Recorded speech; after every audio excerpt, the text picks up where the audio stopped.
এরকার মানুষ হাঁটতে হাঁটতে চলে যেত দূর থেকে দূরান্তরে। তখন তেমন একটা রাস্তাঘাটের প্রচলন ছিল না, আর সেই হাঁটার মজাও ছিল অনেক সুন্দর।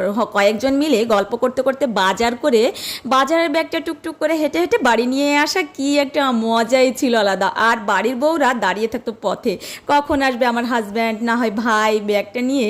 তারাও দৌড়ে ছুটে যেত, রান্নার কাজে ব্যস্ত হতো। হ্যালো এভরিওয়ান, ওয়েলকাম করছি আমার আর একটা ভিডিওতে। আশা করি তোমরা অনেক অনেক অনেক বেশি ভালো আছো, আমিও ভালো আছি। দেখতে পাচ্ছি একটা ভাঙ্গা ঘরে আমি রান্না করতে বসেছি গ্যাসের চুলাতে, অর্থাৎ আমার পাশেই রান্নাঘরটা ভেঙে গিয়েছে। এ ঘরটাও পুরো ভেঙে গেছে বললেই চলে। এখানে আমি রান্না করতে বসেছি, গ্যাসটা টিপ টিপ করে জ্বলতেছে। আমি প্রথমে ডাল রান্না করেছি, এখন ডিম ভুনা করেছি আর ভাজি করেছিলাম। ব্যাপারটা হচ্ছে বাড়িতে গেলে আমার একার সংসার একা হাতে সামলাতে হয়।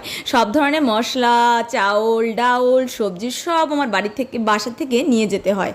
তো আজকে আমি বাসার থেকে কোনো কিছুই নিতে আমি ভুলে গিয়েছি। আর আমি ছিলাম 3 দিন, একদিন মাত্র রান্না করেছি, আর একদিন নিমন্ত্রণ বাড়ি খেয়েছি, আর একদিন বাড়ির সবাই ডেকে ডেকে মাংস, তারপরে পিঠা এইসবই আমাদের খাইয়েছে। তো এই একটা দিন রান্না আমার কাছে খুবই কি একটা বলবো জানো না। আমি সে চাল ডাল হলুদ কোনো কিছু বাসা থেকে নিয়ে যাইনি, ভুলে গিয়েছি কী কারণে জানি না। তো বাড়ি গিয়ে হঠাৎ করে আমি রান্নাঘরের দরজা খুলতে গিয়েই দেখলাম দরজার পাশে যে আর কাঠ থাকে ওটা ভেঙে নিচের দিকে নেমে গিয়েছে। রান্নাটার দরজাটা আর খুলতেই পারলাম না। তো আমার ওখানে মশলা জাতীয় সব কিছুই ছিল। তো এখন কি করা যাবে, যে লবণ হলুদ দিয়ে রান্না হচ্ছে অন্যান্য কাকিমাদের কাছ থেকে ধার চেয়ে আনা, ধার না তাদের কাছে চাওয়া মাত্রই তারা ভুরি ভুরি দিচ্ছিল, এরকম একটা ব্যাপার। আমি অল্প অল্প করে কাগজে নিয়ে আসি। যাই হোক, এরপরে রান্নাবান্না করে খাওয়া দাওয়া স্নান করে আমরা বিকালের দিকে বের হয়েছি।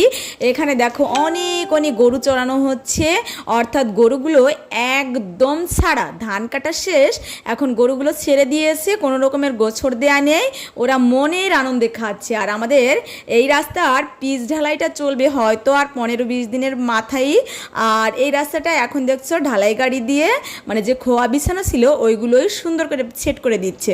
এখানে যে কথাগুলো বলতেছিলাম, যে এই রাস্তা দিয়েই আমি হেঁটে হেঁটে কলেজে যেতাম। এটা আমার হচ্ছে শ্বশুর বাড়ির রাস্তা। আমার ইন্টারমিডিয়েট পাস করার পরে বিয়ে হয়েছিল, বিয়ে ক্লাসটা পড়েছিলাম রামদিয়া কলেজে, ওখানে আমার হেঁটেই যেতে হতো। এই রাস্তাটা সরু চিকন একদম ভাঙাচোরা রাস্তা ছিল, এখন অনেক মোটা রাস্তা হয়েছে। ওই রাস্তা দিয়ে এটা হচ্ছে আমাদের ঘরে ঢোকার রাস্তা। ওই যে মাথায় যে ঘরগুলো দেখতে পাচ্ছ ওইগুলোই আমার ঘর। আমার শ্বশুর মারা গিয়েছে, এই রাস্তাটা করে গিয়েছে উনি 7 বছর আগে।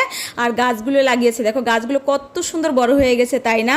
কথা বলতে বলতে ভিডিও শেষ প্রান্তে চলে এসেছি। ভিডিও ভালো লাগলে আমার ভিডিওর সাথে বন্ধু করে নেবেন। দেখা হবে নেক্সট কোনো ভিডিওতে। Bye bye, take care.